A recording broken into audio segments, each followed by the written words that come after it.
Bwana Yesu asifiwe sana. Nashukuru Mungu kusimama hapa siku ya leo, tarehe hii, mwezi huu, mwaka huu, mbele ya kusanyiko la watoto wa Mungu watakatifu wenye matumaini ya kumwona Yesu siku moja. Amen. Shukrani kubwa kwa Mungu sababu ametufanya sisi kufikiwa na miisho ya unabii wote. Maandiko yanasema wazi kwamba waliotutangulia manabii wa Mungu wa kweli walitamani kuiona siku hii. Walingoja kwa matumaini, walitabiri wanajua wataona, hawakuona. Lakini sisi tumeneemishwa na Mungu kuiona. Sasa kuona kwetu, tusione tu na tusile, lakini tuone na tule. Bwana Yesu asifiwe sana. Amen. Na maanisha nini? Uione siku hizi za mwisho, usione na uingie mbinguni. Sababu hawa ambao walitutangulia wakiwa na matumaini ya kuziona siku hizi, hawakuziona, wameshatangulia. Waheri. Na sisi tujitahidi. Tunasherekea Pasaka, si ndio mnasema? Sasa tusisherekee tena. Tusisherekee. Tuitunze Pasaka. Sababu hata vilabuni wanasherekea, lakini hawaitunzi Pasaka. Ndio. Hapa wanaita Easter, lakini haiko hii Easter. Inaitwa Passover. Easter ni kitu kingine tofauti na Passover. Bwana usaidie sana. Pasaka. Kwa Kiswahili kabisa neno hili halikupata msemo mmoja. Neno moja. Pasaka. Waingereza wanasema Passover, yani pita juu. Sasa Waswahili wanaona kusema pita juu haina uzito, lakini ndio uzito wake wote huo. Nakuchanganya, nisikuchanganye, tuko wote. Tusome Kutoka.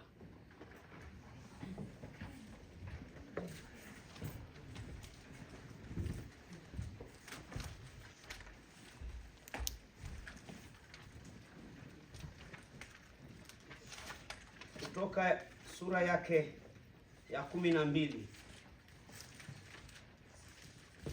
Kutoka sura yake ya 12. Tutasoma tukiruka. Muda wetu ni mfupi, tuna kipindi cha pili cha meza ya Bwana. Kwa hiyo sitakuwa mrefu, nitakuwa mfupi kama kimo changu. Amen.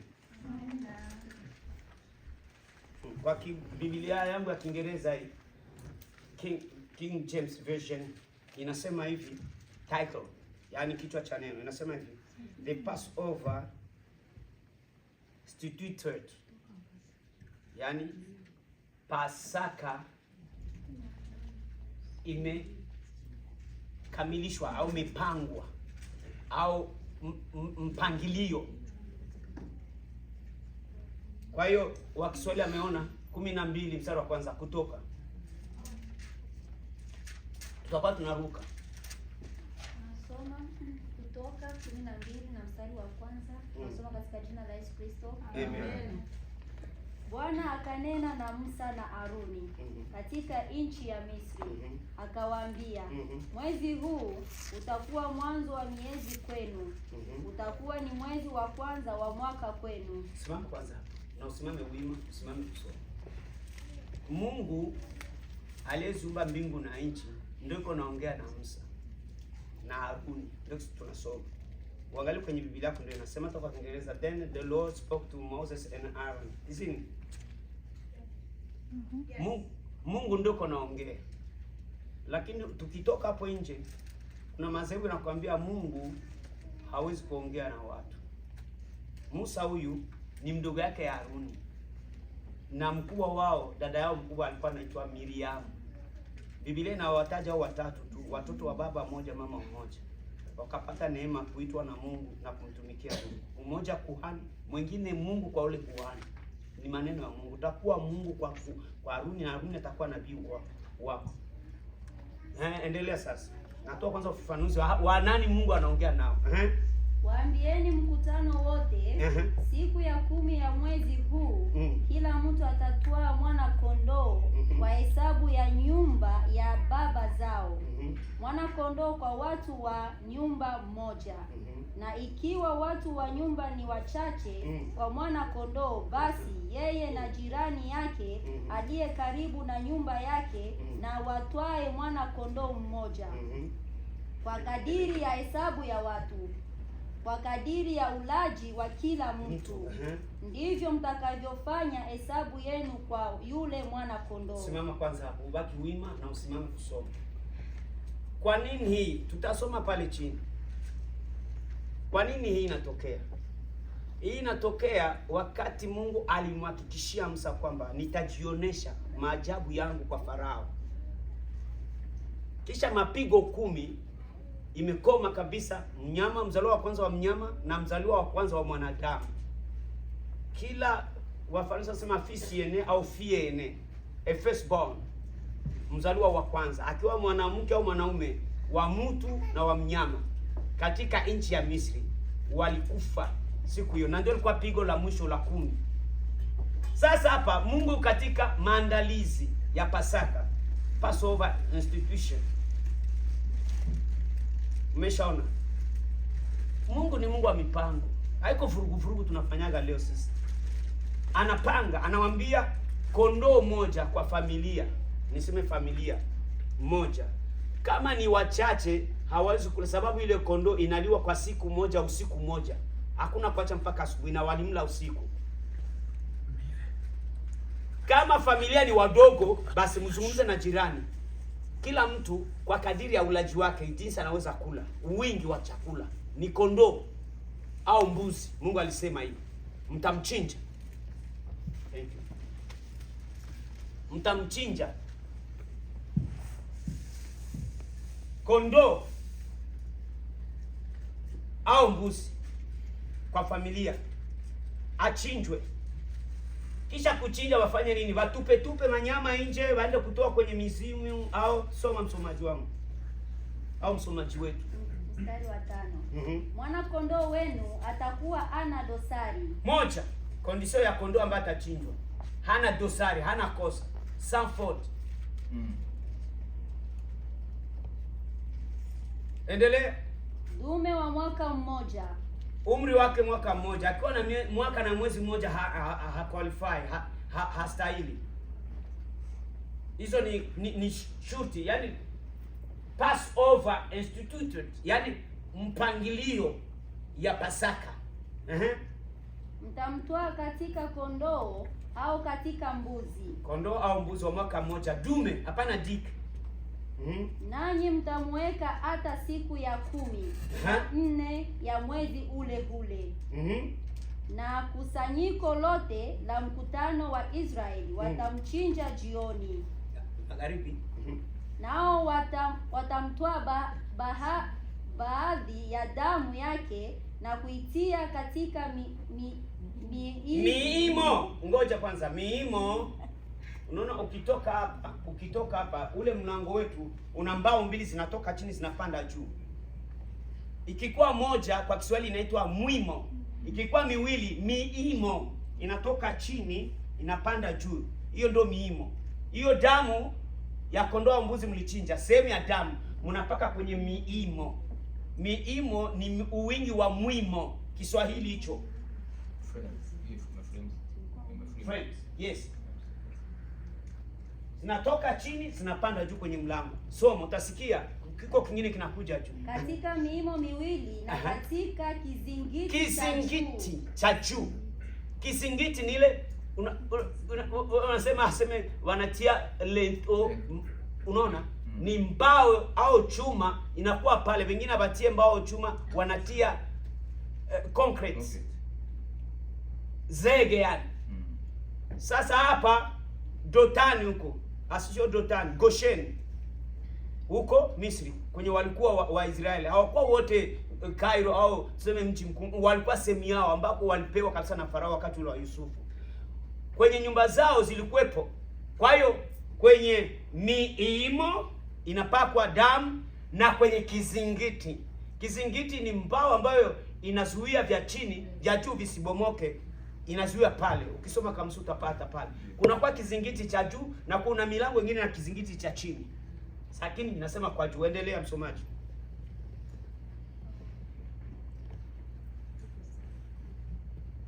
8 au 7B.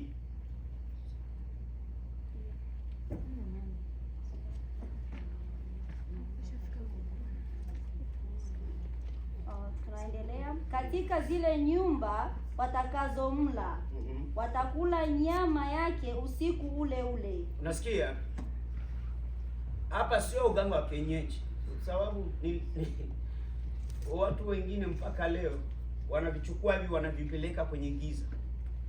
Wanamwaga damu, wengine mpaka kukaburi ya baba waenda kumwaga damu. Nitakwambia habari ya vizingiti viwili. Vizingiti na miimo nitakwambia tu usijali. Usiku ule mnamchinja na usiku ule mnamkula. Ikibakia wafanyeje? Imeokwa, imechomewa, kwa hiyo tunasema ya kuchomwa. Hapana kutokosha. Kama uko nakula nyama ya kuchomwa usiku utakula tu. Imeokwa, kuokwa kwa Kiingereza wanasema broil. Unaitia oven, unaichoma mle au barbecue. Pamoja na mkate usiotiwa chachu. Mkate hauna chachu. Ni mkate gani? Yeast. No yeast inside. Kwa leo tunakuwa na meza ya Bwana mkate ambao tunakabia hauna chachu yote. Na divai imechemshwa leo hii na leo tunaikunywa. Sio yaseli chemshwa saa 6 usiku. Asubuhi inachemshwa. Mnaleta mchungaji anaipandika mikono. Ina damu ya Yesu tunakula mkate. Huko hivyo ulivyo. Hakuna hata mafuta kuweka kwenye pano. Hakuna chochote. Mkate usiotiwa chachu. Tena pamoja na mboga zenye uchungu. Sasa hatuna mboga za uchungu. Huko watu hapa wanapenda sukari. Wakati ule ungekula tu mboga za mboga za uchungu. Msile mbichi wala endelee. Msile mbichi wala ya kutokoswa majini. Msikule bichi. Kumbe kulikuwa tangu zamani watu wakula nyama bichi. Msile bichi au ya kutokoswa majini. Bali umeokwa motoni. Umeokwa motoni. Umechomwa kabisa. Kichwa chake pamoja na miguu yake na nyama zake za ndani wala msizani kitu. Msisaze kitu. No leftover. Chochote hata asubuhi. No leftover. Ikikibakia mpaka asubuhi mnakirunguza, lakini mkile mle mmekula mbuzi wenu au kondoo wenu mmemla. Mungu hapo ndio yuko naongea. Sijui juu tunasoma Biblia unaviona kama iko mbali sana. Hii inafanya kazi mpaka leo. Nitakupa machicha.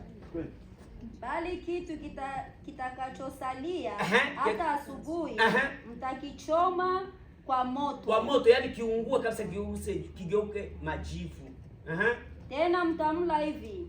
Usikie kisi mtamla. Mnakaa kwenye sofa na mnaangalia TV. Mtakuwa umefungwa viuno vyenu. Umevaa viatu vyenu miguuni. Na fimbo zenu mikononi mwenu. Nanyi mtamla kwa haraka.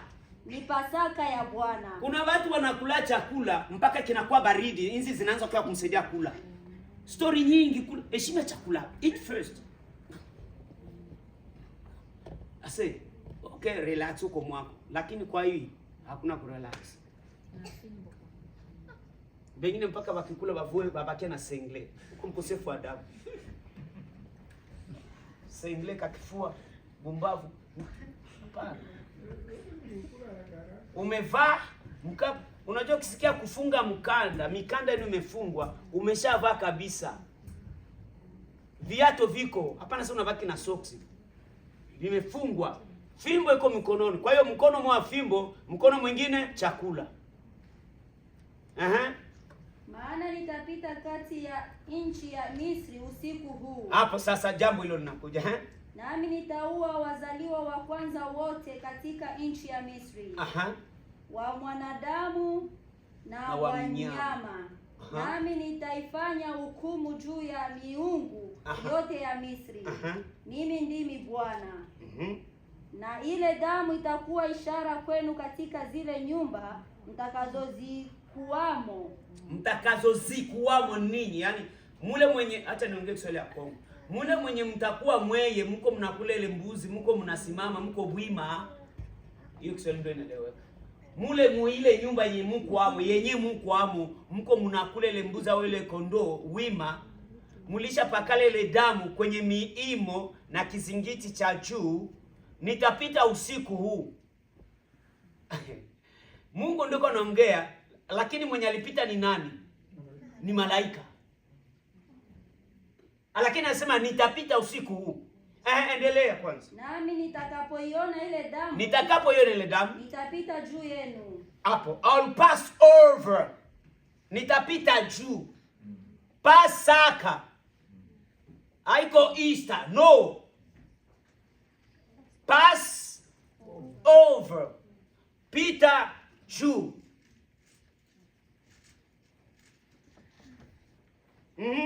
Lisiwapate pigo lolote likawaharibu nitakapoipiga nchi ya Misri. Na siku hii itakuwa ukumbusho kwenu, nanyi mtaifanya iwe sikukuu kwa Bwana. Mtaifanya iwe sikukuu katika vizazi vyenu vyote, kwa amri ya milele. Mtakula mikate isiyochachwa muda wa siku 7. Siku hiyo ya kwanza mtaondoa chachu yote isiwe katika nyumba zenu kabisa. Kwa kuwa mtu hata siku ya 7 nafsi hiyo hataitiliwa mbali na Israeli. Amen. Amen. Amen. Amen. Amen. Hallelujah. Amen. Napenda kusoma kwa kirefu hivi, juu elewe. Wengine tukisoma Biblia hapa imekwisha. Akabo, kwisha kabisa. Kunyumba hana muda. Acha nibiseme. Kunyumba hana muda. Kunyumba sina muda. Tuko ku TikTok, WhatsApp, Twitter, message na kingine na kingine. Na YouTube, ma short video nini. Bingine mpaka ma game. Mtu uko unakia kanisa ngona anacheza game kwenye simu. This is the foolishness.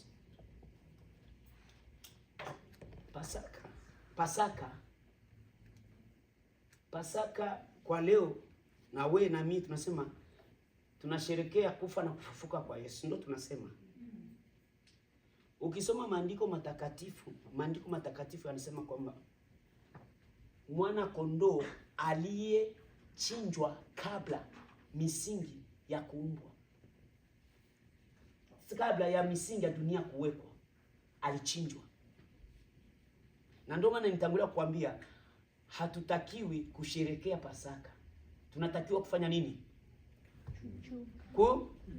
Kuitunza. To keep it holy. Pasaka wetu ni nani? Ni Yesu Kristo. Tumtunze. Bwana usaidie sana. Amina. Ninakuwa na sababu nyingi tu za kusema hivi. Sababu gani? Saa hizi ukiangalia kwenye saa hapa tuko saa 11 na dakika 45 jioni, siku ya Mungu au siku ya kwanza ya juma. Leo ni tarehe ngapi? Tarehe 5, sio? Mwezi wa ngapi? Wa 4, sawa? Tukisema tu shift, tukamate ile siku sasa, ndio hivi Yesu amekufa hapa Spokane. Amefufuka. Saa hizi unaweza kusema inaweza kwa mida gani? Kusema ni evenement au tukio gani lilitokea? Amefufuka leo. Nikuweke sawa. Nifate, unisikilize, utanijibu. Amefufuka leo. Wamama 3 wameenda kaburini ili kufanya nini? Tia mkono juu nitakuchagua. Kumpaka Yesu mafuta. Walimkuta? Hapana. Kutokumkuta Yesu ni sababu walichelewa au walifika mapema? Nani anakuwa nacho? Kwa nini hawakumkuta? Walichelewa, walikuta anatoka anaenda na sehemu au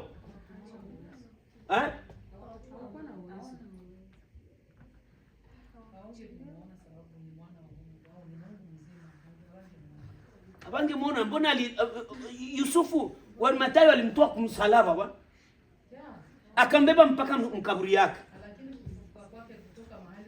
Sasa unaleta maneno kujibu kwa nini wakumkuta? Yeye ni mwana wa Mungu, ni Mungu. Sio jibu yangu hiyo. Walichelewa kufika. Hawakumkuta sababu alikuwa ashafufuka.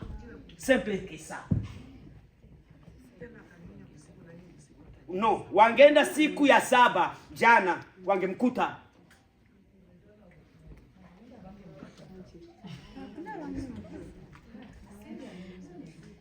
Hawangemkuta.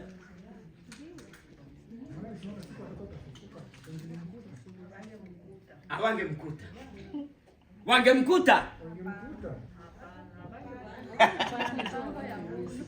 Angalia, na ndio maana niko nawaambia hatutakiwi kusherekea tena Pasaka. Tunatakiwa kuitunza. Kuitunza. Sababu Pasaka wetu alikufa akafufuka. Tunamsubiri aje atuchukue. Kusherekea ushindi wa Yesu sio kusherekea jinsi tunatamka, ni kuishi maisha ya utakaso wa damu ya Yesu, maisha ya ukamilifu, maisha ya utakatifu, maisha isiyo na doa. Hao ndio wanasherekea kufa na kufufuka kwa Kristo. Amen. Bwana asifiwe sana. Amen. Bwana tusaidie tena. Amen. Wana wa Israeli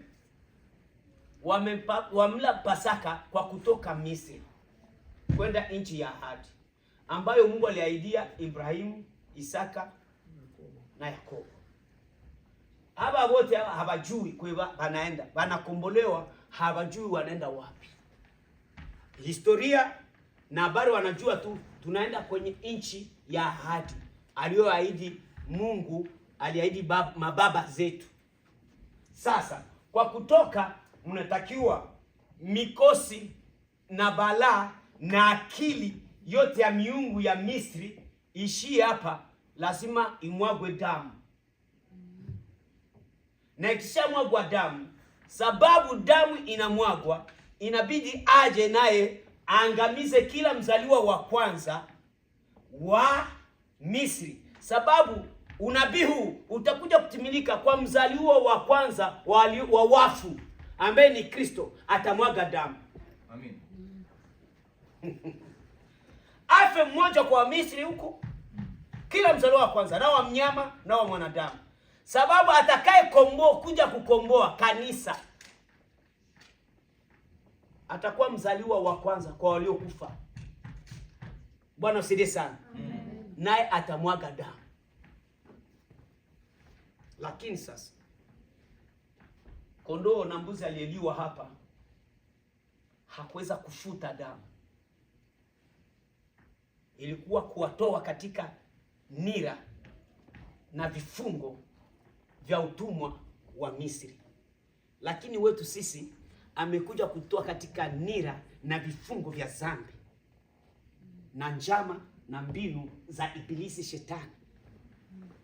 Ndio maana ilimpasa afe msalabani. Kwa hiyo Pasaka hawa walisherekea kwa kutoka Misri. Sisi tunasherekea kwa kwenda mbingu, sababu ni ukombozi wetu. Bwana Yesu asifiwe sana. Amen. Haleluya. Amen. Amen. Tuseme nini basi kwa siku ya leo? Nilikuwa nasema hivi, ukiangalia kwenye saa 11:51 Yesu amefufuka alfajiri na mapema. Walifika alfajiri na mapema hawakumkuta. Nataka kuambia hivi, kimaandiko Yusufu wa Mathayo alipomuomba sijui ni Pilato mwili wa Yesu, akampewa akaenda kumzika. Na ilikuwa tayari kaburi imewekwa, lakini sio ya Yesu. Kaburi ya aliomba maiti, akamweka mle ndani. Ukisoma maandiko ukisoma maandiko, Yesu alikozikwa, mlango wa kaburi uliwekwa jiwe kubwa. Juzi tu, jamani, hizi simu tuzitumie kwa maana hii. Tuachane na TikTok. Nimefanya research kwenye simu. Nimeambiwa kama lile jiwe lenye liliviringishwa kwenye mlango wa kaburi wa Yesu. Wanaume wenye nguvu wanatakiwa wawe 20 upande mmoja na 20 upande wa pili.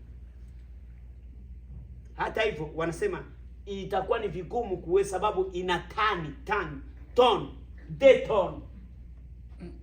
tani mbili uzito wa lile jiwe. Liliviringishwa likawekwa kwenye mlango. Ili nini? Wanafunzi wasije wakaibe. Hiyo ndio walizungumzia. Wakaiba mwili.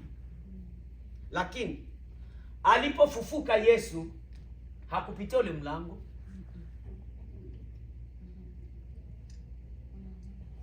Kwa ajili tu ya Mungu kufanya sabotage, dharau, kuambia wanadamu akili zenu hazina akili. Malaika alishuka kutoka mbingu, akaliviringisha lile jiwe. Malaika huyu akaliviringisha lile jiwe, akaliweka pembeni. Kisha kuliweka pembeni, akaliikalia. Mimi ninawazia kama alikala juu ya ile muhuri. Lile jiwe lilikuwa na muhuri. Yaani muhuri, ile muhuri, mfalme akiweka muhuri kwa jambo fulani, ukitangua unakufa. Yaani ukienda kinyume unakufa. Sasa malaika ndo analiviringisha uwa malaika na analikalia. Bwana tusaidie sana. Amen. Maskari ndo walikuwa wa kwanza kutoa habari. Wao ile walimuona malaika wakawa kama wafu, walivyofyatuka pale straight kwa kuwa kupasha habari. Wamama watatu walifika, hawakuwaona maskari. Walikutanana na malaika. Maskari wameshaondoka, kierere cha kulinda kaburi kimeisha, wameenda kupasha habari tayari. Wao ndo walikuwa wa kwanza kupasha habari kwa wakuu wao kwamba Yesu amefufuka. Kwa nini? Tuliona malaika ndo anakuwa anaviringisha jiwe, akalikalia, na sisi tulimuona, lakini tukiwa kama wafu. Ilitokea nini basi? Nikate story short, unaijua vizuri sana toka Sunday school. Ilitokea nini? Ilitokea kutangaza amani. Nani anaanza tangaza amani? Yeye mwenyewe mwenye alifufuka. Anawatokea wanafunzi wake, anawaambia amani iwe kwenu. Na wenye wataka bishabisha anawaita, njoo gusa alama misumari, ingiza mkono kwenye mbavu. Unamjua huyo jamaa? Usherekea Pasaka na hauna amani ya Kristo, uko mwongo. Uko na tu frappe. Na amani ya Kristo inakupelekea utakaso. Amani ya Kristo inakufanya wewe uishi maisha ya utakaso. Amani ya Kristo haitakupeleka uonje glasi moja ya bia sababu ni Pasaka. Amani ya Kristo haitakuruhusu ufanye rendezvous na kafie au kagaso juu ni Pasaka. This Easter, let's hang out. Hakuna. Amani ya Kristo inakufanya uheshimu damu iliyomwagika msalabani. Amen. Na kuitii. Amen. Na hii ndio kuitunza na kusherehekea Pasaka. Amen. Sio Easter, no. Angalia. Kuko hatari kubwa kwangu na kwako kama tutaizarau damu ya Yesu. Ni hatari kubwa sana, tena ni balaa.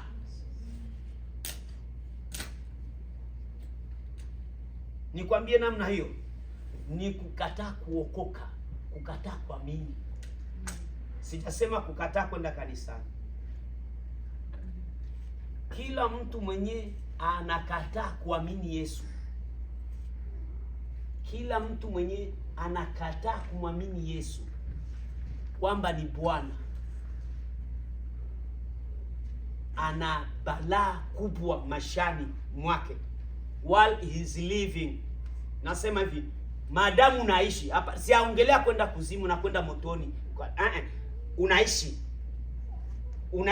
tunaenda sasa wote kukazi, au tumeshaoa au umeshaolewa, haujaoa haujaolewa, unasoma au usomi, unafanya kazi ufanye kazi, huna Yesu, humwamini, unaishi chini ya balaa na laana. Wewe ni nyumba ya pepo.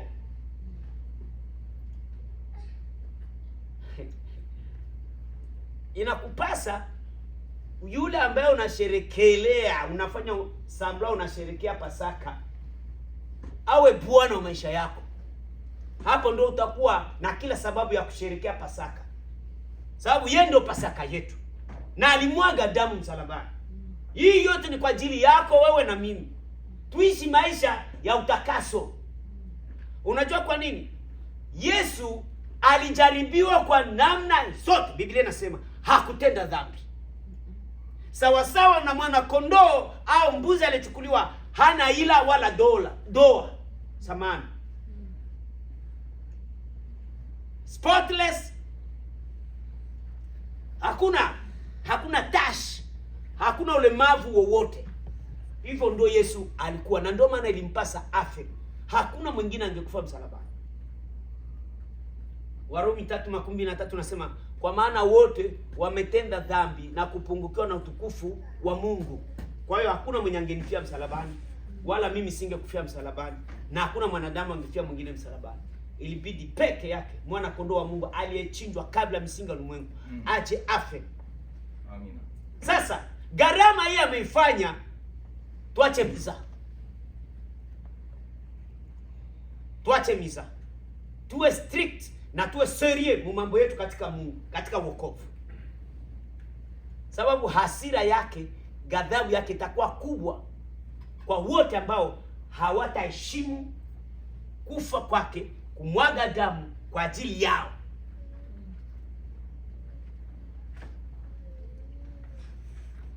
Wokovu na gharama kubwa, na ukikataa wokovu ina ghadhabu kubwa. Ninasikilika vizuri? Wokovu gharama yake ilikuwa kubwa. Ukikataa wokovu, ghadhabu juu yako ni kubwa zaidi ya ile gharama.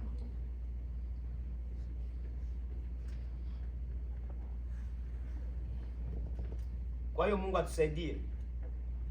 Tunasherekea Pasaka, lakini tuitunze. Nake tumheshimu,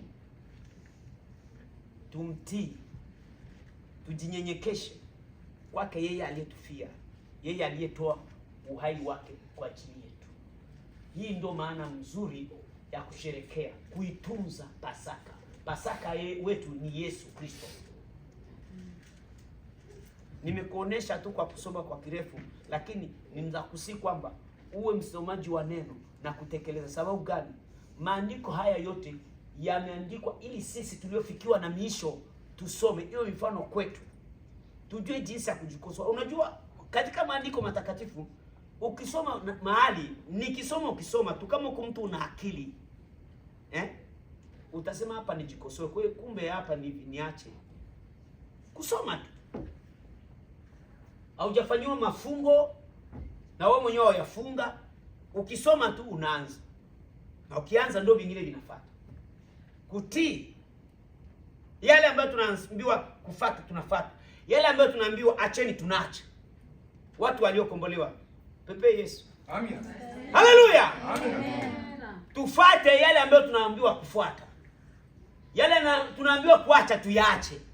Na hii ndio yote, hii ndio tunasherekea Pasaka, yani tunaitunza. Mungu atubariki. Amen. Amen.